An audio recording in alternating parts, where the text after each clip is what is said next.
ইনিল হুকমু ইল্লা লিল্লাহ, আবা লাহুল খালকু ওয়াল আমর। জমিন যা, আইনটাও চলতে হবে তা। কথা বলতে হবে, ঠিক কিনা? সেজন্য নবীরা দাওয়াত দিয়েছেন। আল্লাহ পাক রব্বুল আলামিন কোরআন শরীফে সমস্ত কথাগুলি খুলে খুলে বর্ণনা করেছেন। প্রত্যেক নবীদেরকে আল্লাহ কেন পাঠিয়েছেন। ওয়ালাকাদ বাআসনা। আসসালামু আলাইকুম ওয়া রাহমাতুল্লাহি তাআলা ওয়া বারাকাতুহু।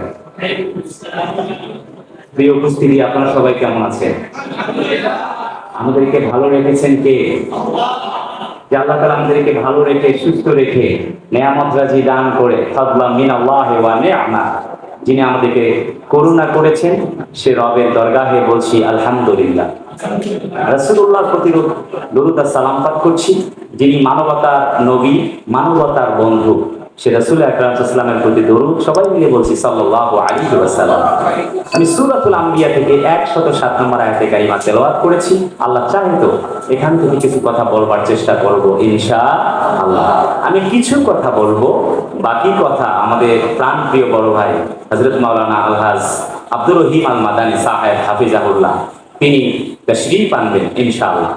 অল্প কিছু সময় পরে তিনি আসবেন, ততক্ষণ পর্যন্ত আপনারা ধৈর্য নিয়ে থাকুন। আমি ভূমিকা ছাড়াই কথা শুরু করেছি, কারণ আমাদের হাতে সময় খুবই কম। আল্লাহ পাক বলেছেন, ওয়ামা আরসালনাকা ইল্লা রাহমাতাল লিল আলামিন, হে নবী, গোটা পৃথিবীবাসীর জন্য তোমাকে রহমত করে বানিয়েছি। সুবহানাল্লাহ বলেন। শুধু কি তাই নাকি? আল্লাহ পাক আরো বলেন, ওয়া ইন্নাকা লাআলা খুলুকিন আযীম। নবী আমার, গোটা পৃথিবীবাসীর জন্য তোমাকে আমি আল্লাহ রাব্বুল আলামিন উত্তম চরিত্রের অধিকারী করে বানিয়েছি। আল্লাহ পাক তার নবীকে পাঠিয়েছেন উত্তম চরিত্রের অধিকারী করে। তিনি পৃথিবীতে আসলেন, আস্তে আস্তে বড় হতে লাগলেন। শৈশব, কৈশোর, যৌবন কেটে গেল, বৈবাহিক জীবন পার হয়ে গেল। 30 থেকে 40, 10 ইয়ার্স, 10 বছর হেরা গুহায় ধ্যান করলেন। অতঃপর কোরআন নাজিল হয়ে গেল। কোরআন নাজিল হয়ে গেল, ইকরা বিসমি রাব্বিকাল্লাযী খালাক, খালাকাল ইনসানা মিন আলাক। জোরে বলি আল্লাহু আকবার। হাজরত বিশ্ব নবীর উপরে কোরআন নাজিল হয়ে গেল। তিনি বললেন, মা আনা বিকারি, আমি তো পড়তে জানি না। 3 বার বললেন। একটি পর্যায়ে জিবরিল আমিন ফিরে গেলেন আল্লাহ তাআলার কাছে। হযরত জিবরিল আমিন যখন বললেন, যার কাছে পাঠিয়েছেন তিনি বলেন পড়তে জানে না। আল্লাহ রাব্বুল আলামিন জিবরিল মারফত বুকটা ওপেন হার্ট সার্জারি করে গোটা কোরআনে কারীম আল্লাহর নবীজি আল্লাহ রাব্বুল আলামিন তার সিনা মোবারকে সেট করে দিলেন। তার কেমন মর্যাদা, তিনি কেমন ছিলেন আল্লাহ পাক সেটাও বলেন, ফাবিমা রাহমাতিন মিনাল্লাহি লিনতা লাহুম ওয়ালাউ কুনতা ফাযযান গালিযাল কলব লান ফাদু মিন হাওলিক ফাআফু আনহুম ওয়াস্তাগফির লাহুম ওয়াশাওিরহুম ফিল আমর فإذا عزمت فتوكل على الله إن الله يحب المتوكلين। জোরে বলি আল্লাহু আকবার। তিনি ছিলেন কোমল হৃদয়, এত চমৎকার ব্যবহার ছিল নবীজি। তাকে আলামিনা সাদিক উপহার দেওয়া হয়েছিল। মক্কা নগরীর কাফের জাহেল উতবা সাহেবা মুগিরার গোষ্ঠী তাকে আস-সাদিক, সত্যবাদী, আলামিন, বিশ্বাসী বলে উপাধি দিয়েছিলেন।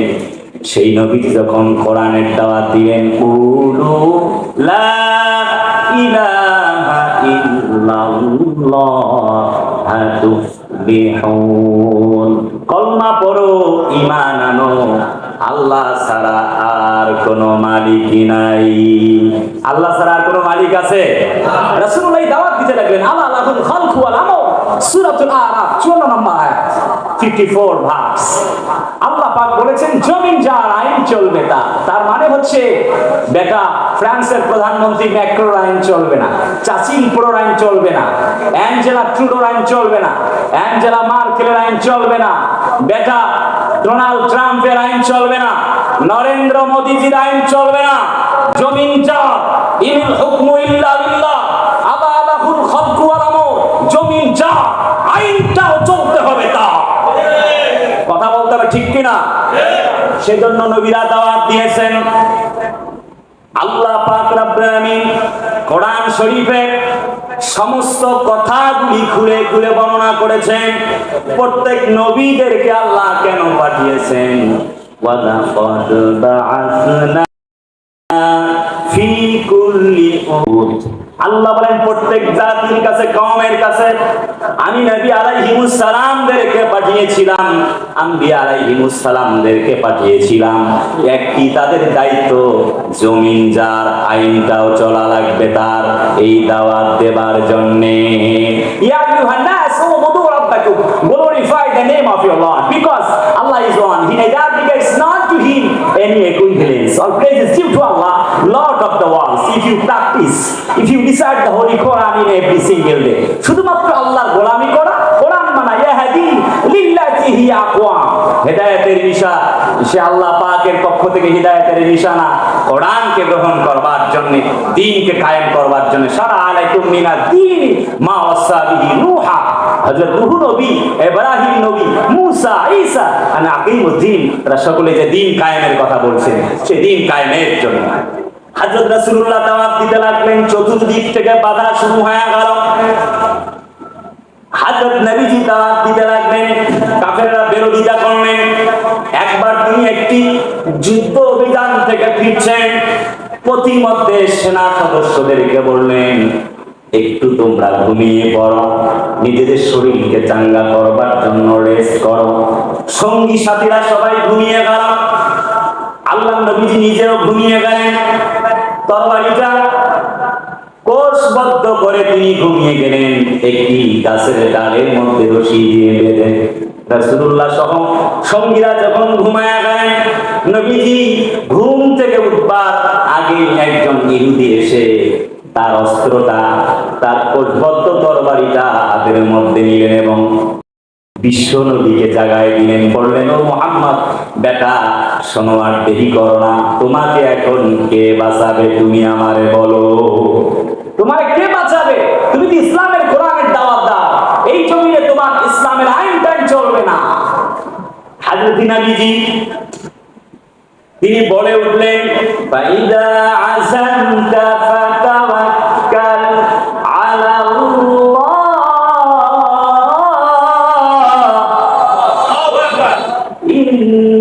ইন্নাল্লাহা ইউহিব্বুল মুতাওয়াক্কিলিন।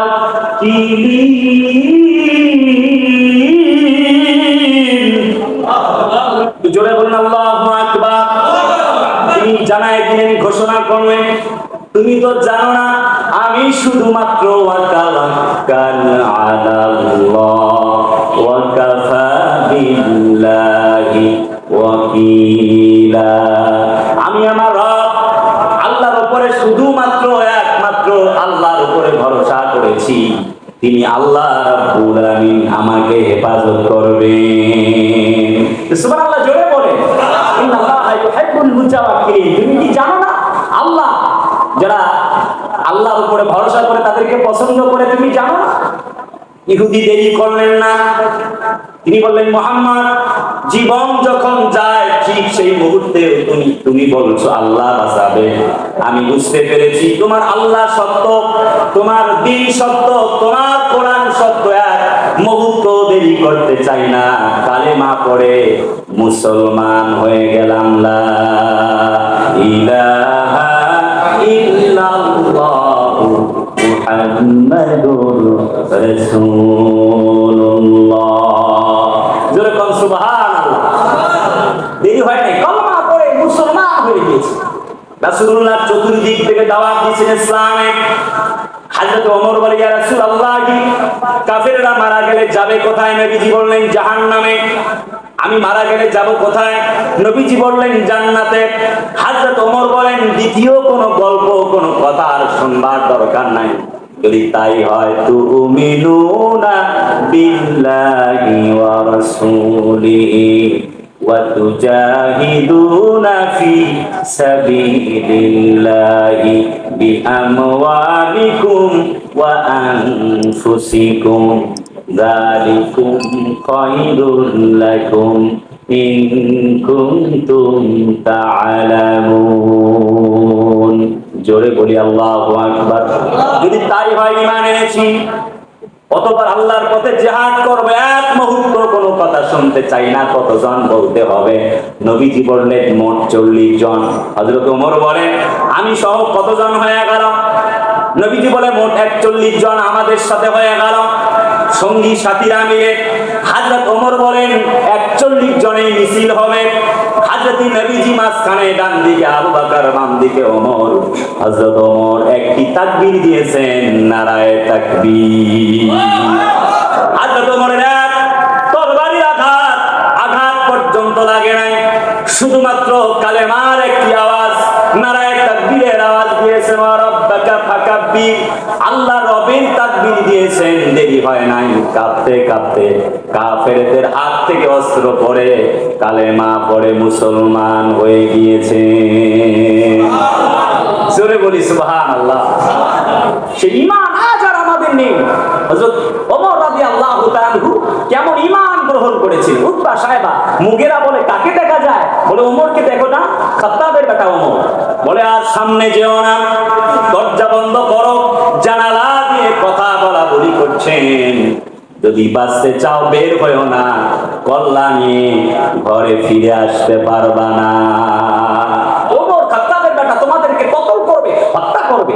আজও মুসকান খান ভারতের কর্ণাটকের মাটিতে যেমন নারায়ে তাকবীরের আওয়াজ দিয়ে ভারতের মাটিকে কাঁপিয়ে দিয়েছে। প্লিজ রেসপন্স নিয়ে একটু কথা বলা লাগবে, ঠিক না? ঠিক তেমনই ভাবে যদি আমরা গোটা বিশ্বের 57টি মুসলমান রাষ্ট্র এক হয়ে যদি আল্লাহর পক্ষে, ইসলামের পক্ষে যদি আওয়াজ দিতাম, আমরা যেমন তামাম পৃথিবীর এই মাটিতে নির্যাতিত, নিগৃহীত, নিষ্পেষিত হচ্ছি, আল্লাহর কসম চেচনিয়া, বসনিয়া, ফিলিস্তিন, আফগানিস্তান, মিয়ানমার, কাশ্মীর, শাম, তামাম পৃথিবীতে ডোনাল্ড ট্রাম্পেরা, নেতানিয়াহু, ইসরায়েলের কুখ্যাত কুলাঙ্গারেরা ইসলাম এবং মুসলমানদেরকে হত্যা করার দুঃসাহস দেখাতো না। সবাই মিলে যদি আমরা ওয়াতাসিমু বিহাবলিল্লাহি জামিআন ওয়া লা তাফাররাকু, সবাই মিলে যদি আমরা আল্লাহর রশিকে, আল্লাহর রজ্জুকে যদি আমরা আঁকড়ে ধরতাম, ওয়াল্লাহি তাল্লাহি বিল্লাহি, তবে আল্লাহর ইসলামকে কেউ হেয় করতে পারতো না। মুসলমান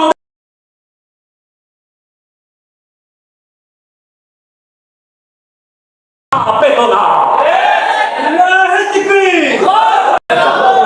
পাওয়ার সহজ পথে তো শহীদি মরণ, জান্নাত পাওয়ার সহজ পথে তো শহীদি মরণ। শহীদ হলে খোদার আগে, শহীদ হলে খোদার আগে, তবে জান্নাত পাবে তুমি। মায়া ঘেরা রঙিন পৃথিবী নয়তো সুখের খনি, মায়া ঘেরা রঙিন পৃথিবী নয়তো সুখের খনি। লিল্লাহে তাকবীর। ইসলামের জন্য জিহাদ করা লাগবে। নবীজি ইসলামের দাওয়াত দিলেন, চতুর্দিক থেকে বাধা। তায়েফের মাটিতে দাওয়াত দিলেন, বাধা। হযরত নবীজি তাকে জিবরিল আমিন এসে বললেন, শুধু একটা বার বলেন, আমি সব কিছু ওলট পালট করে দিব। নবীজি বদদোয়া করেননি, বরং দোয়া করেছেন এরাই আগামীর প্রজন্ম হবে এবং ইসলাম কবুল করে নিবে। মাইগ্রেশন টু মদিনা, মদিনা হিজরত করলেন। 610 খ্রিস্টাব্দে কোরআন নাজিল। এরপরে মুসলমানদের নবী, আল্লাহর নবীজি কলিজার টুকরা রাসূল সাল্লাল্লাহু আলাইহি ওয়াসাল্লাম 622 খ্রিস্টাব্দে হিজরত করলেন। Migration to Medina, that means হিজরা। তিনি হিজরত করলেন। আমি কয়েকদিন আগেই উমরা করে এসেছি। সেখানটায় রাসূলুল্লাহ মক্কা ছেড়ে মদিনায় চলে গেলেন। আল্লাহ পাক একটা পর্যায়ে মুসলমানদের বিজয় দিয়েছেন। 624 খ্রিস্টাব্দে বদরের প্রান্তরে যুদ্ধ হয়েছে, মুসলমানরা জয় লাভ করেছেন। সুবহানাল্লাহ বলি। 624 বদরের প্রান্তরে যুদ্ধ শুরু হয়ে গেল। মাত্র 313 জন মুসলমান, কাফেররা 1000। আল্লাহ বলেছেন ইস্তাগীসুনা রাব্বাকুম ফাস্তাজাবা লাকুম আন্নী মুমিত্তুকুম বিআলফিন মিনাল মালাইকাতি মুরদিফিন। জোরে বলি আল্লাহু আকবার। প্রথমে 1000, পরবর্তীতে আরো 4000, মোট 1000, পরে 2000, পরে আরো মোট 2000, মোট 5000 ফেরেশতা দিয়ে আল্লাহ মুসলমানদের বিজয় দিয়েছেন। সেই আল্লাহ আজও আছে না নাই? চিল্লায় বলেন আজও আছে না নাই? তাহলে নাম্বার 1 ইজ, আমার আলোচনার বিষয় হলো, আমার আজকের আলোচনার বিষয় হলো মুসলমানদের বিজয়। কি কি করলে মুসলমানদের বিজয় হবে? নাম্বার 1 ইজ ঈমান। তার মানে ঈমান আনবে যারা, বিজয় পেয়ে যাবে তারা। আল্লাহ পাক বলেন ওয়ামা উমিরু ইল্লা লিয়াবুদুল্লাহা মুখলিসিনা লাহুদ্দীন হুনাফাউ ওয়া ইউকিমুস সালাতা ওয়া ইউতুস যাকাতা ওয়া যালিকা দীনুল কাইয়্যিমা। জোরে বলি আল্লাহু আকবার। এই দিনের জন্য আল্লাহর নবীজিকে ওমা উমিরু ইল্লা লিয়াবুদুল্লাহ, একমাত্র আল্লাহর অর্ডার, আল্লাহর দ্বীন ব্যতীত, ইসলাম ব্যতীত কোনো কিছুই গ্রহণ করবার কোনো সুযোগ নাই। তার মানে 1 নাম্বার আল্লাহ ঈমানের কথা বলেছেন। আল্লাহ পাক বলেন ইন্নামাল মুমিনুনা আল্লাযীনা ইযা যুকিরাল্লাহ, জোরে বলি আল্লাহু আকবার। তার মানে ঈমানদারদের আল্লাহ পাক ভয়ের কথা বলেছেন, ঈমানের কথা বলেছেন। নট অনলি দ্যাট, আল্লাহ রাব্বুল আমিন কোরআন শরীফে স্পষ্ট করে বলেছেন আল্লাযীনা ইউমিনুনা বিল গায়বি ওয়া ইউকিমুনাস সালাতা ওয়া মিম্মা রাযাকনাহুম ইউনফিকুন। জোরে বলি আল্লাহু আকবার। আল্লাহ বলছে ইয়া রাসূলুল্লাহ ঈমান এনেছি, এখন আমার কাজ কি? রাসূলুল্লাহ বললেন ঈমান অনুযায়ী তুমি যে কাজগুলি আল্লাহ এবং রাসূল না যায় কোন রাসূল ফাকুদুহু ওয়া মা নাহাকুম আনহু ফান্তাহু। as a religious teacher, as a leader, as a founder, as a lawgiver, as a lawmaker, as the reformer of the society, Muhammad sallallahu alaihi wasallam is the superman of the world. জোরে বলুন আল্লাহু আকবার। তোমার কাজ হচ্ছে রাসূলুল্লাহর আদর্শ মানা, তাকে সেনাপতি মানা, আল্লাহর দ্বীন কায়েম করা। আসো আল guide us to the straight পথ, ইহদিনাস সিরাতাল মুস্তাকিমের পথে আসো। হযরত আবু বকর তাই করলেন। নিপীড়ন নির্যাতন শুরু হয়ে গেল। কাবার চত্বরে হযরত আবু বকরকে পিটাতে পিটাতে রক্তাক্ত করা হলো। শুয়ে পড়ে আছেন, জ্ঞান নেই, হুঁশ নেই। ইয়ামেন থেকে আগত মেহমানরা খবর দিলেন বাড়িতে তোমাদের আবু বকর খুব সম্ভব মারা গেছেন। লোকেরা এলো, খোঁজ দিল হযরত আবু বকর রাদিয়াল্লাহু তাআলা আনহু মারা যান নাই। তাকে খাবার পরিবেশনের জন্য, পানি এবং শরবত পান করানোর জন্য চেষ্টা করা হলো, কিন্তু হযরত আবু বকর বলেন যতক্ষণ পর্যন্ত নবীকে দেখি নাই দ্বীন কায়েম অবস্থায়, ততক্ষণ পর্যন্ত আমি আবু বকর কোনো খাবার গ্রহণ করতে পারি না। জোরে বলি আল্লাহু আকবার। এমনই ভাবে হযরত আবু বকর রাদিয়াল্লাহু আনহু ঈমান আনছে। ঈমানটা কাকে বলে? হোয়াট মিন্স ঈমান? ঈমান means believe in the existence of Allah with all His power, because life is short. One day is good, one day is bad, one day is for you, one day is against you. তোমার জীবনটা খুবই ছোট্ট। শোনো, man is mortal, everybody taste of death, সবাইকে কিন্তু মরা লাগবে। So ঈমান means believe in the existence of Allah, আল্লাহর প্রতি ঈমান আনো। হযরত আবু বকর বলে ইয়া রাসূলুল্লাহ ঈমান এনেছি, কি পাবো? রাসূলুল্লাহ বললেন তুমি কি জানো না ইন্নাল্লাহ আশতারা মিনাল মুমিনিনা আনফুসাহুম ওয়া আমওয়ালাহুম বিআন্না লাহুমুল জান্নাহ। জোরে বলি আল্লাহু আকবার। আল্লাহ জান্নাতকে বিক্রি করে দিয়েছেন জান এবং মালের বিনিময়ে। হযরত আবু বকর বলেন ইয়া কথা দিচ্ছি, জান আর মালটা লাগবে, কি চান? নবীজিকে হযরত আবু বকর যতগুলি সম্পত্তি ছিল তাবুকের প্রান্তরে, তাবুক অভিযান হবে, নবীজির কাছে সব নিয়ে আসবেন। হযরত ওমর তার অর্ধেক সম্পত্তি দিলেন। সময় কম, খুব তাড়াতাড়ি করে বলছি। হযরত আবু বকরকে নবীজি বললেন, কি নিয়ে আসছো আর কি রেখে আসছো? হযরত আবু বকর বলেন, ইয়া রাসূলুল্লাহি, বাড়িতে আর কিচ্ছু নাই, একটি সুই ছিল তাও নিয়ে এসেছি, বাড়িতে কিছুই তেমন কিছু নাই, যা ছিল সমস্ত সম্পত্তি নিয়ে এসেছি, বাড়িতে আল্লাহ এবং তার রাসূলকে রেখে এসেছি। একটু চিল্লায় কন্যা সুবহানাল্লাহ। ইসলামের জন্য জান মাল সব কোরবান করেছেন।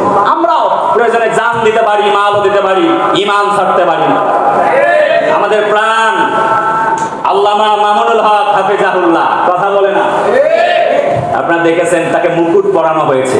মুকুটবিহীন এই সম্রাট 3টা বছরের বেশি জেল খেটেছেন, বাতিলের কাছে মাথা নত করেনি। কথা বলে না? কোরআনের পাখি নন্দিত আলেমে দ্বীন, তিনি 50টি বছর কোরআনের তাফসীর করেছেন, কিন্তু আল্লাহ তাআলার এই জমিন থেকে তার নাম মুছে যায় নাই, যতই তোমরা জেলখানায় বন্দী করো। আমাদের আল্লামা জুনাইদ বাবুনগরী, এরপরে অসংখ্য ওলামা, হযরত শাকওয়াত রাজি হাফেজাহুল্লাহ সহ অসংখ্য আলেমদেরকে নির্যাতিত নিপীড়িত করা হয়েছে। আল্লাহর এই গোলামরা জীবন দেওয়ার জন্য প্রস্তুত ছিল, ঈমান দেওয়ার জন্য প্রস্তুত থাকেনি। আমরা প্রয়োজনে ইসলামের জন্য, আল্লাহর দ্বীনের জন্য, কোরআনের জন্য, আগামীর বাংলা ইসলামের বাংলা গঠন করবার জন্য আমাদেরকে কওমি, কে আলিয়া, কে চরমনাই, কে সারসিনা, কে ফুরফুরা, কে কওমি আলিয়া দেখবার টাইম নাই।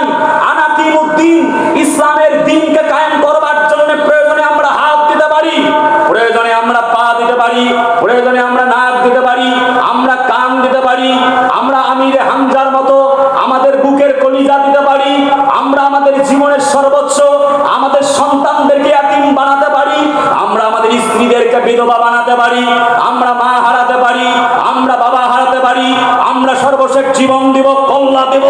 আল্লাহে তাল্লাহে বিল্লাহে, আল্লাহর কসম, এই দেহে এক ফোঁটা রক্ত থাকাতে ইসলামকে ছেড়ে যেতে পারি না, পারি না, পারি না। এই পক্ষে কারা কারা রাজু হাত তুলে আল্লাহকে দেখা।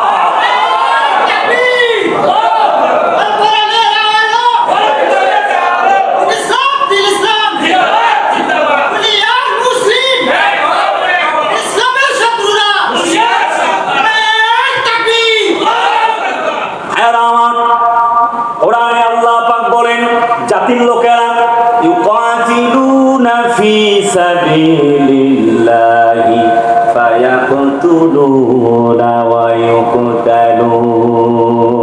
ইসলামের জন্য প্রয়োজনে তোমরা মারবে এবং মরবে। বক্তব্যটা আল্লাহ পাকের সূরাতুত তাওবা 111 নম্বর আয়াত।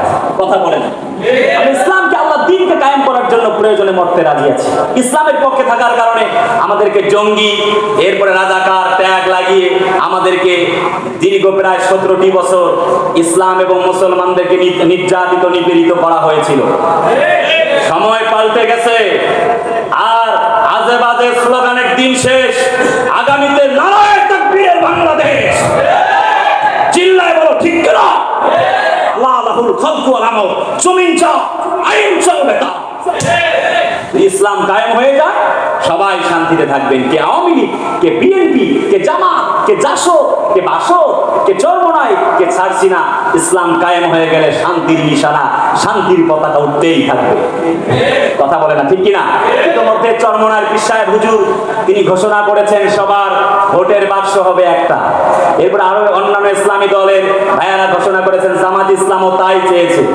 যদি আমরা এক হয়ে, যখন আমাদের সাইদি সাহেবকে যখন ধরে জেলে বন্দি করা হয়, তখন যদি সবাই মিলে আমরা মাঠে নামতাম, কে কওমি, কে হেফাজত, আল্লাহর কসম সাইদি সাহেবকে জেলে বন্দি করে রাখা যেত না। আমরা সবাই মাঠে নামিনি, সেজন্য জালেম শাহী তাকে প্রায় 13টি বছর জেলে বন্দি করে হত্যা করেছে। অতঃপর হেফাজতকে আমাদের কলিজা আল্লামা মামুনুল হক সাহেবকে ধরে কিন্তু নির্যাতনের স্টিমরুলার চালিয়েছে। আমরা সবাই মরলাম, কোনো লাভ হয়নি।